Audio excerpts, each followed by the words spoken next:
라고 하는 것은 은혜에 의한 삶이고 말씀에 의한 삶이고 성령에 의한 삶이요 그리고 믿음에 의한 삶이요 십자가에 의한 삶이다 라고 하는 것이죠. 그래서 그 어느 거 하나 소홀히 할 것이 없지요. 그런데 우리가 은혜에 의한 삶을 살아가는 사람은 반드시 말씀에 의한 삶을 살게 되어 있습니다. 말씀에 의한 삶을 삶 자만이 은혜에 의한 삶을 살게 되어 있고 성령에 의한 삶을 살게 되어 있고 믿음에 의한 삶을 살게 되어 있고 십자가에 의한 삶을 살 수 있다라고 하는 것입니다. 그런데 이 모든 우리의 삶의 영역은 하나님과 관계의 영역에서부터 시작되어진다고 여러 번 강조했지요. 그러니까 우리의 신앙생활이라고 하는 것은 우리의 사역이라고 하는 것은 하나님과 친밀한 관계 없이는 불가능합니다. 왜냐하면 하나님과 친밀한 관계에서만이 하나님의 생명이 우리 가운데 부어지기 때문에 그래요. 그래서 우리가 잘 아는 것처럼 요한복음 15장에서 그 포도나무 비유에서 예수님은 포도나무요 우리는 가지인 우리가 예수님께 붙어 있을 때만이 하나님께서 예수님에게 주었던 그 놀라운 유업이 우리의 유업이 되는 것이고 또한 가진 우리에게서 열매가 맺히는데 그것이 나의 열매가 아닌 예수님의 열매를 맺게 된다라고 하는 것입니다. 그렇기 때문에 우리의 신앙생활에 있어서 가장 소중한 것은 하나님과의 관계의 영역, 하나님과 친밀한 관계 가운데 그분께 붙어있는 그 삶을 통해서 거기서 나타나는 열매가 바로 은혜요, 그게 바로 믿음이요, 그게 바로 말씀에 의한 삶이요, 그게 바로 성령에 의한 삶이요, 그게 바로 십자가에 의한 삶이다 라고 하는 것이죠. 그래서 우리가 은혜에 의한 삶에 대한 부분을 살펴보면서 하나님의 은혜라고 하는 것은 하나님께서 우리 가운데 명령하신 바를 지킬 수 있도록 우리에게 주시는 하나님의 임재의 능력이라고 하는 것을 말씀을 드렸어요. 하나님께서 우리 가운데 은혜가 부어진다고 하는 것은 그것은 우리 때문이 아니라 하나님의 약속 때문에 하나님의 비전 때문에 하나님의 은혜가 우리 가운데 부어진다라고 하는 것이죠. 우리 때문이 아니에요. 하나님의 비전을 하나님의 약속을 하나님의 목적을 이루시기 위해서 우리 가운데 은혜를 주시는 겁니다. 그럴 때 우리가 해야 될 자세는 뭐냐면 그 비전을 바라보고 순종하는 자리로 가는 거예요. 동참하는 자리로 가는 거예요. 그럴 때 저와 여러분을 통해서 하나님의 역사가 이루어지는 것이죠. 그렇기 때문에 그 역사, 그 열매는 우리 때문이 아니기 때문에 자랑할 것이 없어요. 전적인 하나님의 은혜로 되어진 것이라고 하는 것입니다. 우리를 사랑하기 때문에 하나님의 자녀이기 때문에 하나님의 자녀를 통해서 하나님의 유업을 성취하기를 원하신 분이 하나님이라고 하는 사실입니다. 그런데 그러한 은혜를 체험하려면 은혜를 경험하려면 말씀에 의한 삶이 없이는 불가능하다고 하는 것입니다. 그래서 이제 오늘부터 말씀에 의한 삶에 대한 부분을 몇 번 살펴볼 것인데요. 무엇보다도 우리가 하나님의 그 유업을 경험하려면 하나님을 경험하려면 하나님과 동행하는 삶을 살려면 말씀에 의한 삶이 필요하다. 우리는 많이 그러잖아요. 말씀 얼마나 소중합니까? 이 성경 말씀이 하나님께서 주신 우리에게 주신 우리의 삶의 기준이라고 하는 것 너무나 잘 알고 있어요. 그래서 성경을 가리켜서 캐논이다. 캐논이라는 건 잘하는 것이거든요. 예, 우리의 삶의 뭐요? 기준, 자. 그래서 성경을 캐논이라 그렇게 얘기를 합니다. 그만큼 이 하나님의 성경 말씀이 소중하다고 하는 사실을 우리가 너무나 잘 알고 있어요. 하나님의 유업을 하나님을 경험하는 삶을 살려면 하나님의 말씀에 의한 삶을 살한다라고 하는 것은 우리가 너무나 잘 알고 있다라고 하는 것입니다.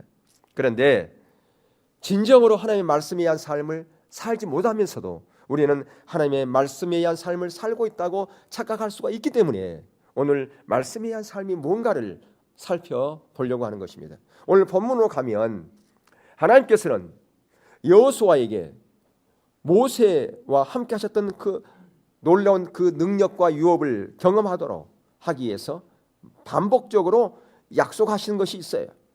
그러면서 그 약속을 끝내 성취하기 위해서 그 약속이 뭡니까? 여기서 지금 가나안에 들어가는 것이 하나님의 약속이거든요. 근데 그 약속을 성취하는 데 있어서 소중한 것이 있어. 전제되는 것이 있어. 그냥 그 약속이 성취되는 것이 아니야. 그렇게 지금 말씀하고 있다라고 하는 것입니다. 그러면서 철저하게 성경의 그 말씀대로 하나님의 말씀대로 살아야 내가 너에게 약속한 그 약속이, 내가 모세에게 약속했던 그 약속, 그리고 너에게 약속한 그 약속, 이스라엘 백성에게 약속한 그 약속이 성취될 거야 라고 하는 것입니다. 오늘도 마찬가지예요. 저와 여러분에게 하나님께서 놀라운 약속들을 주었어요. 근데 그 약속이 성취되려면 그냥 되는 것이 아니라 그 말이에요. 하나님의 은혜로 그 모든 것이 되어지지만, 근데 그것은 조건이 있다라고 하는 것입니다. 자, 그래서 거기에 보면 뭐라고 말씀하고 있습니까? 여호수아에게 하나님의 말씀이 한 삶을 살 것을 명하시는데, 거기 보니까 8절 한번 읽어볼까요? 8절. 자, 가장 먼저 뭘 내 입에 써나지 말게 하고? 율법책을. 율법책이 뭡니까? 성경책을 입에서 떠나지 말게 하고. 다시 말하면 성경을 읽으라는 거예요, 읽지 말라는 거예요. 그리고 그 말씀을 주야로 뭐요?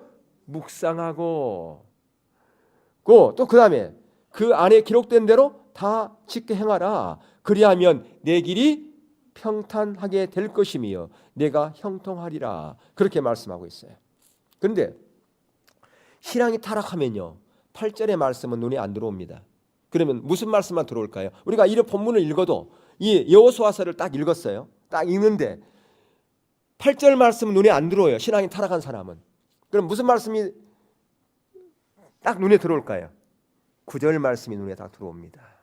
9절 뭐가? 강하고 담대하랴. 두려워하지 말며 놀라지 말라. 내가 어디로 가든지 내 하나님 여호와가 너와 함께 하느니라. 아멘. 하나님께서 담대하라고 그랬다. 두려워하지 말라고 그랬다. 내가 어디로 가든지 나와 함께 한다고 그랬어. 이 말씀만 눈에 확 들어와서 그것만 붙잡고 있다 그 말이에요. 우리가 설교를 들을 때도 마찬가지예요. 성경을 읽으셔야 됩니다. 성경 묵상하셔야 됩니다. 그 말씀 따라서 순종하는 삶을 살아야 됩니다. 그러면 눈꺼풀이 무거워져 가지고 졸려. 그러다가 하나님께서 여러분에게 놀랍게 은혜를 부어주신다고 합니다. 강하고 담대하라고 그럽니다. 두려워하지 말라고 그럽니다. 놀라지 말라고 그럽니다. 여러분이 어디로 가든지 다 형통한다고 말씀하십니다. 그러면 눈꺼풀이 무거워져서 깊은 잠 가운데 빠져있던 사람이 갑자기 눈을 확 뜨면서 할렐루야 아멘 그러는 거예요. 예, 어떤 사람이 그런다고요? 신앙이 타락하면 그런다고 말이에요. 신앙이 타락하면 하나님의 관점에 그 말씀을 있는 그대로 보지 못한다라고 하는 것이, 이게 문제라고 하는 것이에요. 근데 지금 율법책을 입에서 떠나지 말게 하고 그것을 밤낮으로 묵상하고 그걸 철저히 지키는 그것이 전제될 때 9절의 말씀이 있는 거라 그 말이에요. 9절의 약속은 8절의 말씀이 전제될 때 9절의 말씀이 있는 거예요. 8절 없는 9절은 없어 그 말이에요. 8절이 전제될 때 9절에 그렇게 놀랍게 하나님께서 너와 함께 하리라 그렇게 지금 약속하고 있는 것이죠. 근데 이 표현들은 좀 다르지만 비슷한 반복된 횟수가 보면 거기에 8번이나 강하고 담대하라는 말을 하고 있어요. 왜 강하고 담대하는 말을 8번이나 하나님께서 여호수아에게 반복해서 말씀하셨을까요? 하나님의 말씀에 의한 삶을 살아가면 강하고 담대함이 필요하기 때문에 그래요. 무슨 얘기냐면 내가 말씀대로 살잖아요. 그러면 사람들로부터 비난받아요. 야, 지금 시대가 어느 시대인데 좀 센스 있게 살아야지, 좀 융통성 있게 살아야지. 그게 뭐냐? 요즘 너같이 신앙생활 사람 어디 있냐? 내가 알고 있는 장로님 그 사람 굉장히 센스 있는데 주일날 가서 기도도 엄청 잘하고 찬양대도 서고 그래. 주일학교 교사야. 그런데 네같이 그렇게 안 한다? 얼마나 센스 있는지 몰라. 때로는 나하고 이것도 좀 하고 그 업체들하고 좀 이렇게 좀 해서 좀 이렇게 하기도 하고 그래. 그래야지 요즘 사업도 되고 그러는 거지. 얼마나 그 장로님이 센스 있는 줄 알아? 그러니까 그 회사가 크고 그러는 거야. 너도 좀 그렇게 해봐. 참 별나게 신앙생활 한다. 그런 말 들은다 그 말이에요. 그러면서 벨소리를 다 들어. 그러니까 하나님의 말씀에 의한 삶을 살아가려면 뭐가 필요해요? 강하고 담대함이 필요하다는 거야. 그런 벨소리 다 들어도 그것은 하나님의 기준이 아니기 때문에 내가 그걸 안 갈 거야. 내가 타협하지 않을 거야. 그러려면 뭐가 필요해요? 강하고 담대함이 필요하다는 거예요. 그래서 8번이나 강하고 담대함이라고 하는 말씀을 지금 하고 있는 거라 그 말이에요. 예. 그런데 우리가 이렇게 하나님의 말씀에 의한 삶을 살려면요, 중요한 자세 세 가지가 있는데 오늘은 두 가지만 살펴보려고 하는 겁니다. 뭐냐? 성경이 우리의 신학과 삶과 사역의 기준이라고 하는 것이에요. 그리고 하나님께서 말씀을 통해서 우리 가운데 말씀하신 의도와 목적, 예, 그것이 우리의 생명이 되는 그런 자세를 갖는 거예요. 그리고 세 번째는 신학을 위한 네 가지 출처에 올바른 순서의 삶인데 오늘은 두 가지. 첫 번째, 뭘 살펴보려고 하느냐? 성경이 우리의 신학, 우리의 삶, 우리의 사역의 기준이 된다라고 하는 것입니다. 오늘날 많은 경우에 이 성경이 우리의 신학의 기준은 강조해요. 다시 말하면 교리는 강조한다 그 말이에요. 특별히 우리 같은 장로교단, 특별히 우리 합동 같은 이런 데서 더 그럴 수 있어요. 예전에 제가 많이 그랬어요. 예, 마치 내가 이 교리를, 바른 교리를 가지고 있으면 그것이 마치 바른 신앙 가운데 있는 것처럼 착각하고 조금만 신학의 색채가 다르면 함부로 비판하고 판단하고 정죄했다 그 말이에요. 그것은 교리의 신학의 말씀을 어쩌면 붙잡고 있는지는 모르겠지만 삶과 사역에서는 하나님의 기준대로 살아가지 못하는 거예요. 정말 우리가 신학이 소중해요. 교리가 소중해요. 왜 그런가? 이 컵 안에 오염된 물질이 들어있으면 아무리 좋은 물을 부어줘도 먹으면 안 돼요. 여기에 세균으로 오염되어 있어, 컵이. 그러면 정말 좋은 물을 줬어, 보약을 줬어. 마시면 돼야 안 돼요? 마시면 안 된단 말이에요. 예, 내가 그 오염된 그 세균을 통해서 내가 병 걸릴 수 있기 때문에. 그런 의미에서 교리라고 하는 것은 참 소중합니다. 신학이라고 하는 것은 참 소중해요. 그런데 그 신학이라 하는 것이 소중함에도 불구하고 참된 신학 가운데 있다면, 참된 교리 가운데 있다면 나머지 삶과 사역의 이 부분에서도 밸런스가 맞아야 된다라고 하는 것입니다. 하나님께서는 소중하게 생각하는 것은 다 소중하게 생각해요. 신학도 소중하게 생각합니다. 그리고 우리의 삶도 소중하게 생각해요. 우리의 사역도 소중하게 생각해요. 제가 아무리 참된 바른 보수 신학을 했다 할지라도 사역을 하나님의 기준에 맞지 않는 사역을 한다면 그것은 올바른 게 아니라고 하는 것이죠. 예, 세상적인 방법, 오늘날 세상적인 방법으로 그렇게 교회가 성장하는 교회 가가지고 보니까 그게 세상적인 방법으로 하더라. 예전에 제가 아는 어떤 분이 세미나를 한대요. 무슨 세미나 하냐 그러니까 교회 성장 세미나 하는데, 어떻게 교회가 성장하는데 그분은 교회에서 막 이렇게 욕을 했대요. 막 그러니까 교회가 사람들이 너무너무 좋아하다는 거예요. 예전에 한 그런 목사님 계셨어요.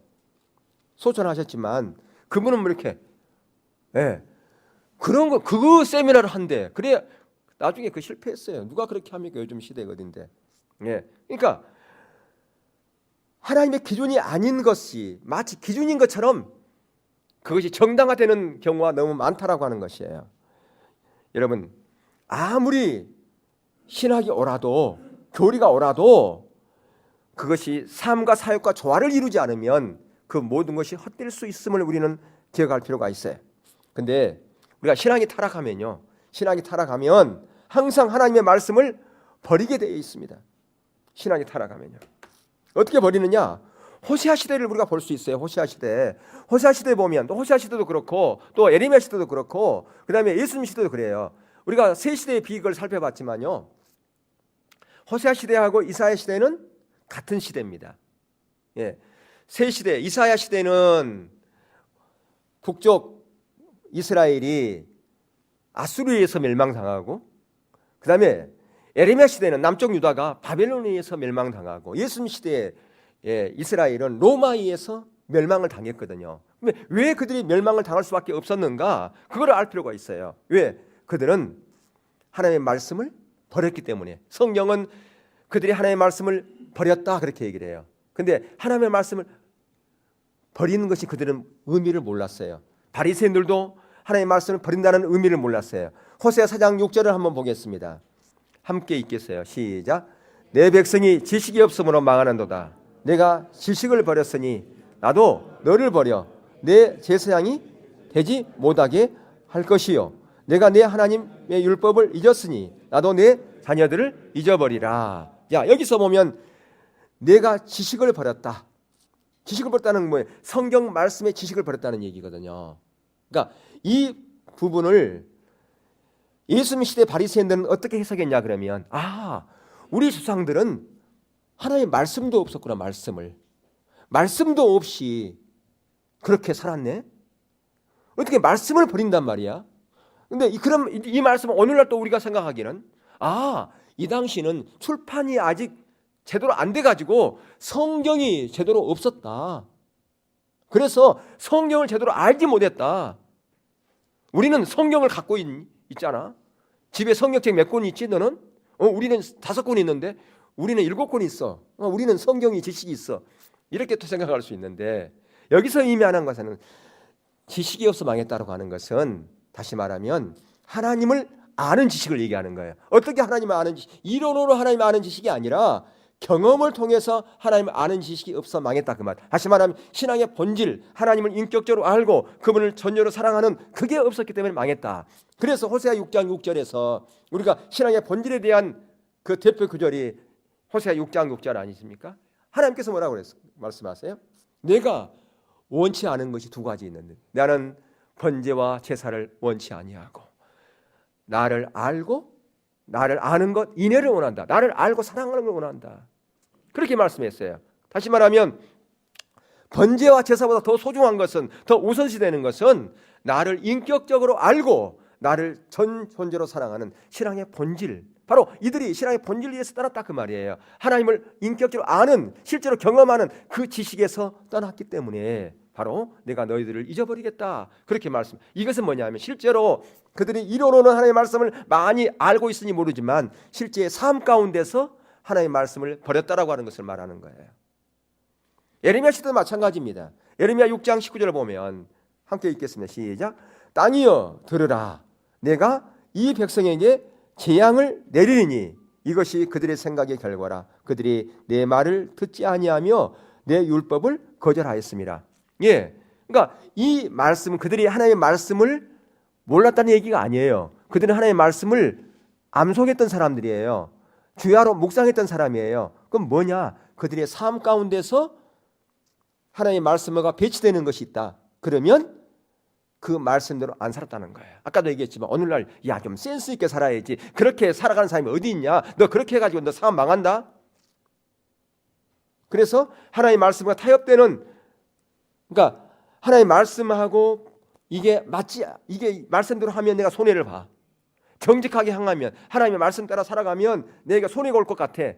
그러면 타협해버린다 그 말이에요. 그것이 뭐냐? 하나님의 말씀을 버린 거라 그 말이에요. 그걸 지금 성경에서 얘기해주고 있다 그 말이에요. 예수님 시대에 마찬가지예요. 예수님 바리새인들, 바로 종교주자들이죠. 요한복음 5장 38절에 39절에 예수님께서 그 바리새인들을 향해서 하신 말씀이에요. 자, 함께 읽겠습니다. 시작. 그 말씀이 너희 속에 거하지 아니하니 이는 그가 보내신 이를 믿지 아니함이라.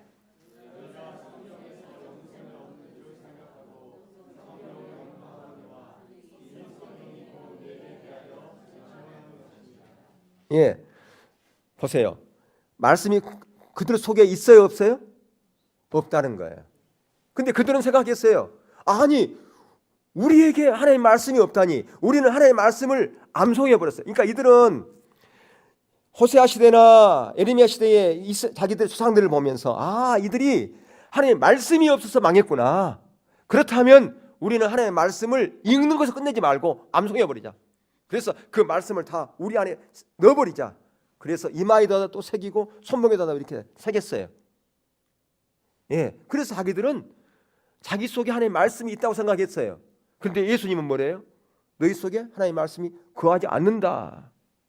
근데 오늘날 문제는 뭐냐면, 오늘날 문제는 이 바리새인들보다 훨씬 더 못하죠. 우리가 바리새인들은 성경을 암송했어요. 그래도 묵상했어요. 그리고 그들은 하나님의 말씀을 따라서 순종하는 자로 갔어요. 어떻든 간에 율법주의였지만 얼마나 그들이 열심히 했습니까? 그들이 일주일에 한 번만 예배 나왔어요? 아니에요. 그들은 많이 기도했습니다.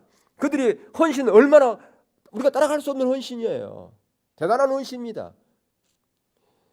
아까 제가 그 무화과를 일부 시간에 111개를 수확했으면 몇 개를 11조 해야 되냐고 물어봤어요. 그랬더니 111개 무화과 땄으면 몇 개 11조 해야 돼요? 12개. 12개잖아요. 12개. 근데 이들은 12개 안 했어요. 어떻게 했냐? 11개 하고 한 개 남았잖아요. 그 10등분 해가지고 잘라서 냈어요. 왜? 철저하게 11조 하려고. 그 성경 말씀대로 하려고. 예. 그 이들은 선물 오잖아요. 선물 오면 선물 값어치 따져가지고 11조 했어요. 이러면 선물 받으면 11조 잘 안 차나요, 그죠? 근데 이들은 했단 말이에요. 왜? 하나님의 말씀대로 살아보려고. 근데 그들 가운데 하나님의 말씀이 거하지 않는데 지금. 그러니까 예수님의 그런 말씀을 들었을 때 그들은 황당했겠죠. 아, 거짓 선지자구나. 무슨 얘기냐면 너희들 가운데 진짜 하나님의 말씀이 거한다면 말씀대로 온 메시아 대신 나를 너희들이 알아봤을 텐데 너희들이 모르고 있지 않느냐. 그 얘기하는 거예요. 예. 왜 그랬냐 그러면 그들은 성경을 연구하고 성경을 읽고 암송할지 모르지만 그들의 삶 가운데 하나님의 말씀이 없었다 그 말이에요. 삶은 따로 있었다 그 말이에요. 그것은 실제로는 하나님의 말씀이 거하지 않는 거라 그 말이에요. 오늘날 우리가 주일날 가서 아무리 말씀 듣고 아멘 할지라도 집에 돌아가서 사회생활을 하면서 하나님의 말씀의 기준 따라서 안 살면 하나님의 말씀이 우리 가운데 거하지 않는 거라 그 말이에요. 그게 뭐냐? 말씀을 버린 거라 그 말이에요. 성경은 그것을 가리켜서 말씀을 버렸다 그렇게 말씀한다 그 말이에요. 다른 것을 말씀을 버렸다라고 하는 게 아니라는 거예요. 그래서 하나님의 말씀을 버렸다는 의미를 바로 아는 것이 중요합니다. 그 의미를 모르면 지금 여기 예수님 시대 바리새인하고 똑같은 거예요. 그 의미를 모르면.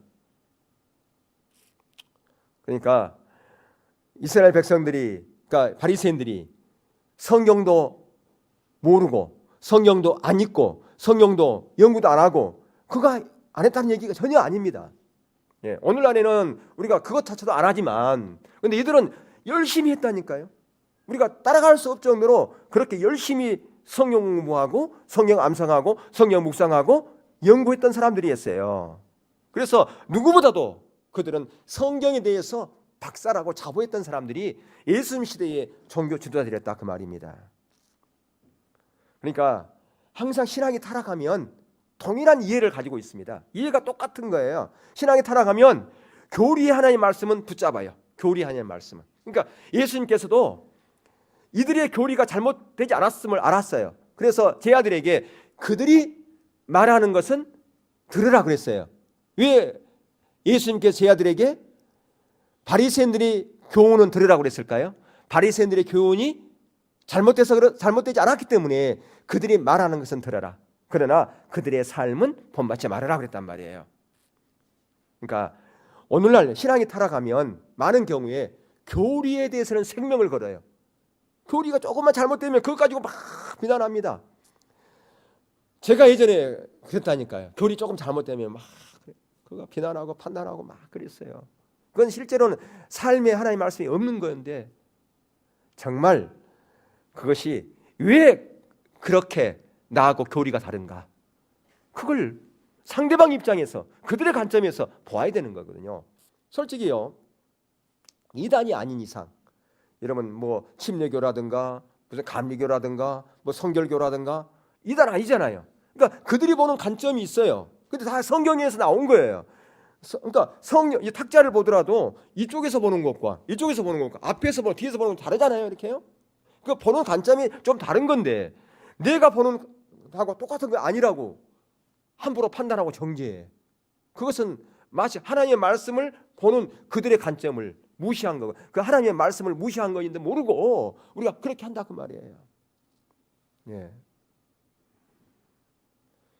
실제로는 중요한 것은 교리가 보는 관점이 좀 다르기 때문에 그 이단이 아닌 이상은 그것을 포용하고 그들도 우리가 다를 게 아니다.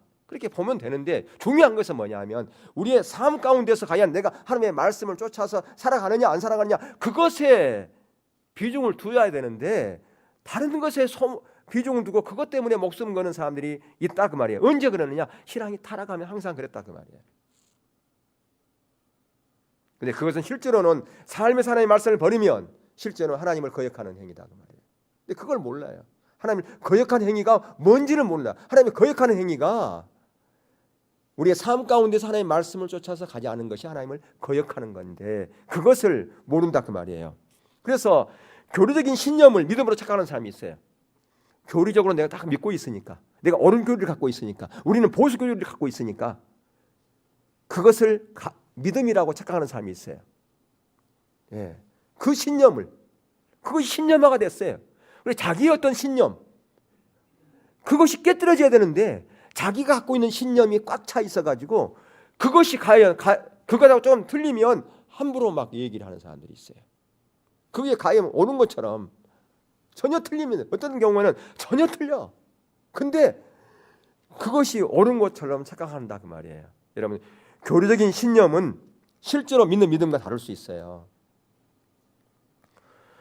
오늘날 저와 여러분을 포함해서 오늘날 성도들이 구약의 이스라엘 백성들보다 예수님 시대 바리새인보다 더 훨씬 못한 자리에 있음에도 불구하고 전혀 우리 자신을 보지 못하는 경우가 너무 많습니다. 문제의 심각성을 인지하지 못해요. 왜 그럴까요? 하나님의 관점이 없기 때문에 그렇습니다. 하나님의 관점으로 우리 자신을 못 보기 때문에, 우리의 현실을 인식하지 못하기 때문에 우리의 자신을 못 보는 거예요. 그래서 나는 문제가 없다고 착각한다 그 말이에요. 내가 정말 하나님을 거역하고 하나님을 멀리 떠나 있음에도 불구하고 나는 전혀 문제가 없이 신앙생활하는 것처럼 그렇게 살아가는 경우가 많다라고 하는 거예요.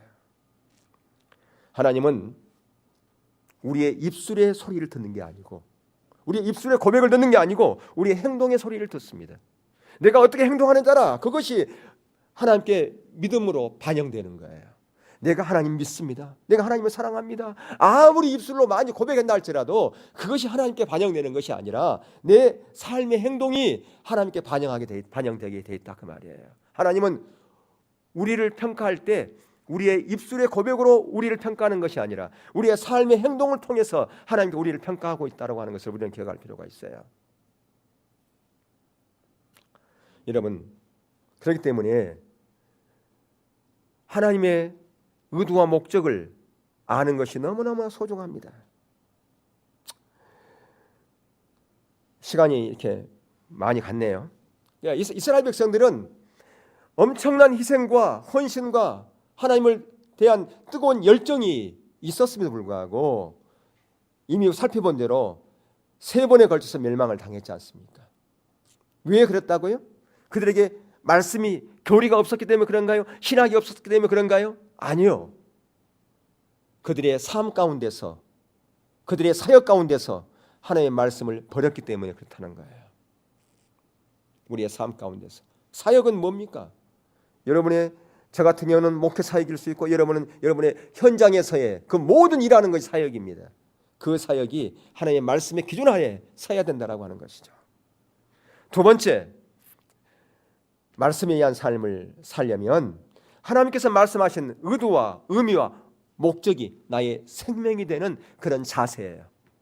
하나님의 의도를 내가 알았다면, 하나님의 목적을 알았다면 거기에 내 목숨을 거는 거예요. 타협이 안 된다는 거예요. 하나님의 의도를 내가 알았어. 하나님 나를 불렀어. 나에게 말씀하셨어.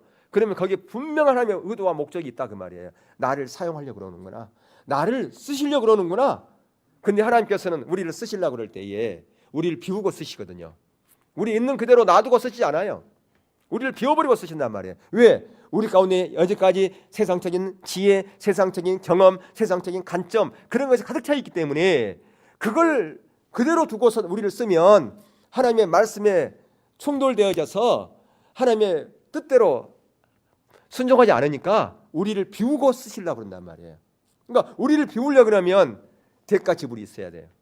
아픔이 있어요. 예. 때로는 내가 좋아하는 거 포기해야 돼.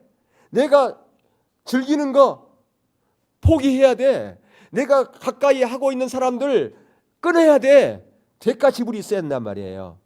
그리고 내가 하던 방법들 내려놔야 돼. 그러니까 대가 지불이 있는 거예요. 그렇지 않고 하나님께 절대 우리를 사용하지 않습니다. 근데 여러분 기억할 것은 하나님께서 우리를 콜링한다고, 우리를 부르셨다고 하는 것은 그건 축복입니다. 아무에게나 하나님께 부르지 않아요. 하나님께서 나를 선택한 것이 얼마나 큰 축복입니까? 그 수많은 사람들 중에서 하나님께 나를 택했다, 나를 선택했다. 그것이 가장 축복이고요. 그리고 나에게 사명을 준다. 그게 얼마나 큰 축복이냐 그 말이에요. 아무에게나 그게 한 게 아니에요. 하나님이 우리를 사랑하니까, 하나님의 자녀이기 때문에 우리에게 부르셔요. 우리를 불러서 하나님의 동역자로 세우시려고 한다 그 말이에요. 그럴 때에 하나님께 우리를 비우세요. 그럴 때 여러분들이 뭐 해야 되느냐? 주님의 뜻 가운데 내가 서겠습니다. 그 자세가 필요하다 그 말이에요. 그 자세로 안 가면 절대로 우리가 하나님의 뜻에 순종하는 자리로 가지 못한다고 하는 사실을 우리는 기억할 필요가 있습니다. 그런데 사람들은요, 뭘 좋아하느냐? 쉬운 길을 좋아해요. 쉬운 길을, 편한 길을 좋아해요. 하나님 그냥 이거 그대로 두고서 저 쓰시면 안 될까요? 여전히 그냥 이거 하고 그냥 쓰시면 안 될까요? 하나님은 절대 그렇게 안 써요. 내려놓으라는 거예요. 포기하라는 거예요. 전환하라는 거예요. 근데 여전히 우리는, 근데 여러분 기억할 것은요, 그게 빨리 전하는 사람에게 은혜가 부어져요. 그런 사람이 빨리 세워져요. 그런 사람이 하나님께서 함께 하세요. 그런데 그것을 미적거리고 그걸 포기하지 못하고 하는 사람 시간만 갑니다. 10년 가도 20년 가도 변화가 없어요. 오히려 변화가 없으면 그걸로만 그냥 족하면 좋은데 오히려 마이너스 길로 처박힌단 말이에요. 마이너스 길로 처박혀요. 자녀들은 성장하는데, 자녀들이 나는 비록 이러지만 자녀들은 잘 돼야 되는데 자녀까지도 더 악순환이 돼. 이게 악순환이에요, 여러분. 여러분 보셔야 돼요. 여러분은 자신을 봐야 돼요.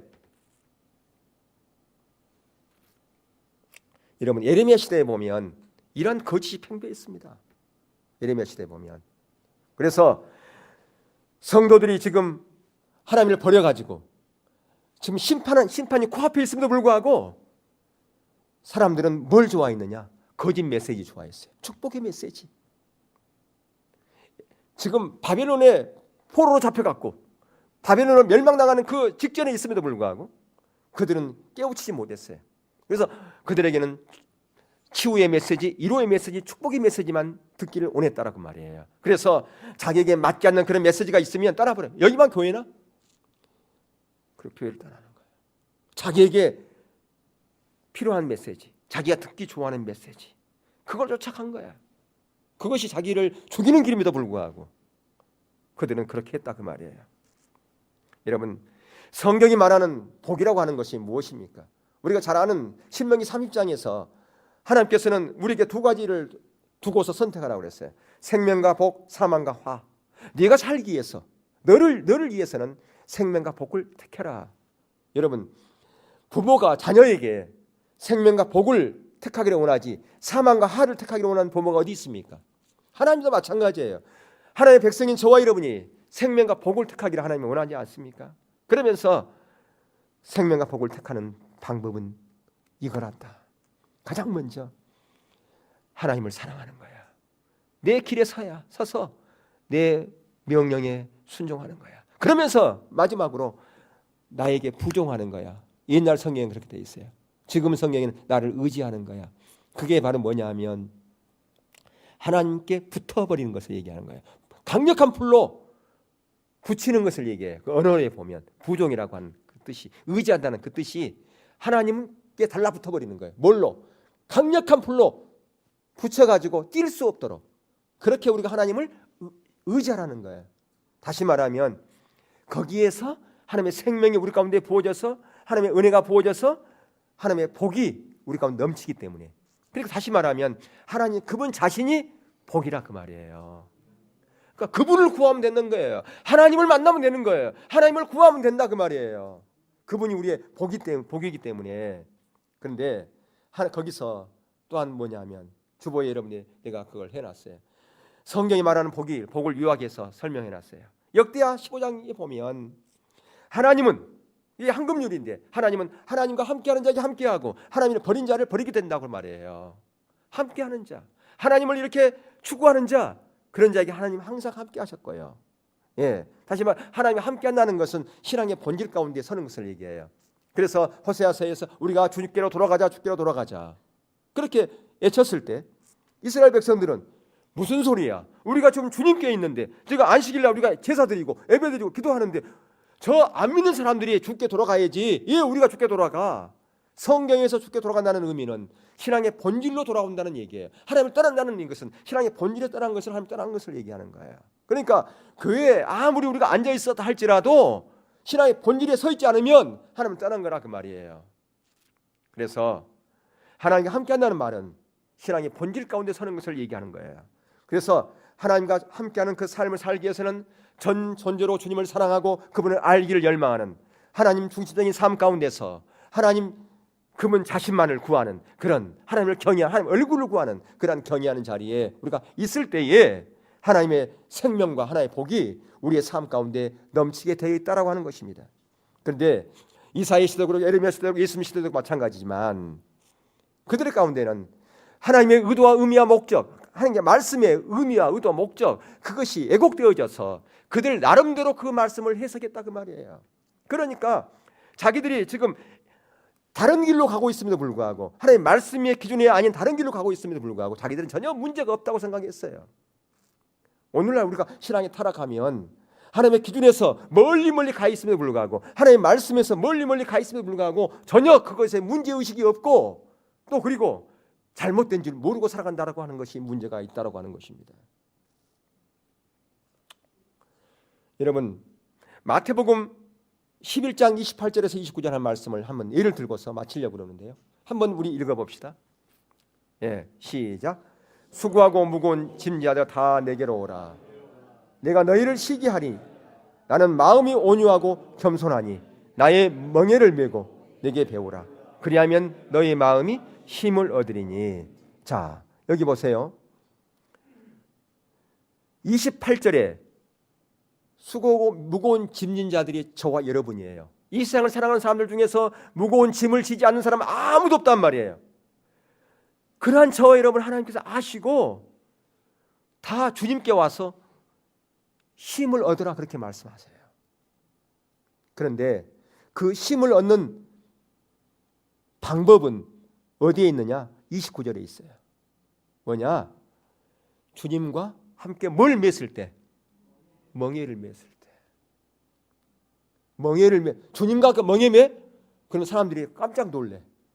싫어해? 주님과 그 멍에 매는 거.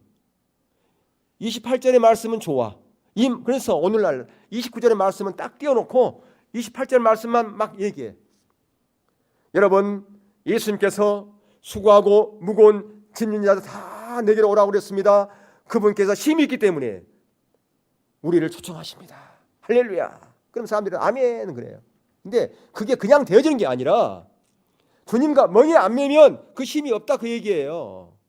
근데 그 힘을 주려면 그 힘을 얻으려면 뭐 해야 돼요? 주님과 함께 멍에를 매야 되는 거예요. 주님과 함께 같이 가는 삶을 살아야 돼요. 말씀에 의한 삶을 살아야 된다 그 말이에요. 근데 말씀에 의한 삶을 안 살아. 부담되니까. 그거 없이 그냥 힘 얻기를 원하는 그게 뭐냐? 거짓이라 그 말이에요. 그게 거짓이에요. 그게 팽배하다 그 말. 우리 안에 팽배해요. 우리가 그래요. 우리가 그걸 원한다 그 말이에요. 그건 뭐냐면 우리 안에 뭐가 가득하기 때문에 그걸 원합니까? 거짓이 가득하니까 그걸 원한다 그 말이에요. 그러니까 그걸 원하는 메시지를 받기를 원하는 사람들에게 목회자는 그들에게 충족한 메시지 전해야 되잖아요. 그러니까 29절 말씀 빼버리고 28절 말씀을 전해야 되잖아요. 그래야 성도들이 좋아하니까. 근데 그것은 거짓이라 그 말이에요. 예레미야 시대 때 그랬단 말이에요. 작은 자부터 큰 자까지 다 탐남아요. 탐심이 가득했어. 다 거짓을 행했다 그 말이에요. 선지자들도 그렇고 백성들도 그렇고 그들을 붙잡아 놓으려고. 근데 그것이 우리를 죽이는 것인데 우리는 그것이 마치 우리를 사는 것처럼 그렇게 착각하고 살았다 그 말이죠. 여러분 멍에를 맨다는 게 뭡니까? 여러분 소가 이렇게 밭을 갈 때 강원도에서 밭 가는 거 봤어요? 거기는 소 몇 마리로 갈던가요? 예? 2마리로 갈아요. 예, 거기는 돌짝밭이 많으니까 2마리. 거기에 뭐 멍에, 그게 멍에예요. 같이 가는 거예요. 예수님과 함께 발걸음을 떼는 것을 얘기하는 거예요. 그분을 쫓아가는 것을 얘기하는 거예요. 때로는 십자가 지는 거예요. 때로는 고난에 동참하는 거예요. 때로는 대가 지불도 하는 거예요. 때로는 내가 손해 보는 거예요. 예수님 때문에. 그게 멍에 매는 거예요. 그래서 십자가 없는 부활은 없는 거예요. 근데 오늘날 번영신학이라고 하는 것이 뭐냐? 십자가를 없애버렸어요. 십자가 없는 부활, 십자가 없는 영광, 십자가 없는 축복. 노 크로스 노 글로리입니다. 노 크로스 노 크라운이에요. 그래서 우리가 정말 말씀에 의한 삶을 살아가려면 가장 먼저는 성령 말씀에서 말씀하고 있는 이 신학, 그 다음에 삶, 사역, 그것이 바로 우리의 삶의 기준이라고 하는 사실을 바로 인식할 필요가 있습니다. 두 번째, 성경에서 말씀하시는 그 의도와 의미와 목적, 그것을 여러분이 발견했다면, 그걸 봤다면 거기에 생명을 거는 거예요. 그 생명을 거는 건 뭐냐 하면 돌아갈 길을 없애버리는 거예요. 이것이 맞는 길이면 내가 이리 가겠다. 선택의 길이 없다. 그럼 이리 가야 되는데 때로는 내게 손해가 오고 내게 불이익이 온다 그러면 다시 옛날로 돌아가. 아, 이렇게 메시지를 전했더니 성도들이 싫어하고 교회 떠난다. 야, 그러면 이 메시지 안 전해야 되겠다. 그게 다시 옛날로 돌아가는 거예요. 근데요, 돌아갈 수 있는 길을 다리가 있다면 그걸 폭파시켜버리는 거예요. 나 이 안 갈라 다시. 이게 하나님의 길이라면 내가 손해가 온다 할지라도 교회에 성장이 안 된다 할지라도 나 이 가리라. 아, 이렇게 하였더니 사업에 불이익이 와. 매출이 옛날보다 더 적게 들어. 안 팔리 장사가 안 돼. 그러면 타협해.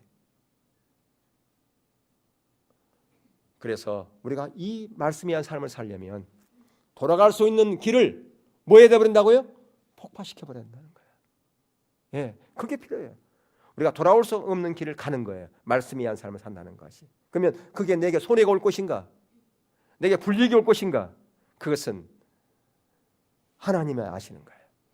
그런데 중요한 것은 내가 불이익이 와서 설상 내가 이게 안 된다 할지라도 이게 하나님의 길이기 때문에 내가 이리 가겠습니다. 하나님, 내가 이리 갑니다. 하나님 책임져 주세요. 그렇게 가는, 그게 믿음이라 그 말이에요. 그게 하나님께서 우리 가운데 우리에게 요구하고 있다라고 하는 것입니다. 그게 하나님의 백성들이 갈 삶이라고 하는 거예요. 그게 바로 예수님과 함께 멍에를 매는 거예요. 그런데 기억할 것은 그렇게 멍에를 매면 거기에 뭐가 있다? 거기에 뭐가 있다고요? 안식이 있다 그 말이에요. 평강, 샬롬의 평강. 이 심이라고 하는 샬롬이에요. 샬롬. 이 샬롬의 평강은 육체적인 샬롬만을 말하는 게 아니에요. 영적인, 혼적인, 육적인, 사람과의 관계적인 모든 부분에서의 평강이 있을 거라. 그 말씀하고 있다 그 말이에요. 여러분, 말씀에 의한 삶을 통해서 진정한 평강을, 진정한 쉼을 예수님과 멍에를 매음으로 누릴 수 있는 여러분의 삶이 되어줄 수 있기를 주의 이름으로 축원합니다. 예.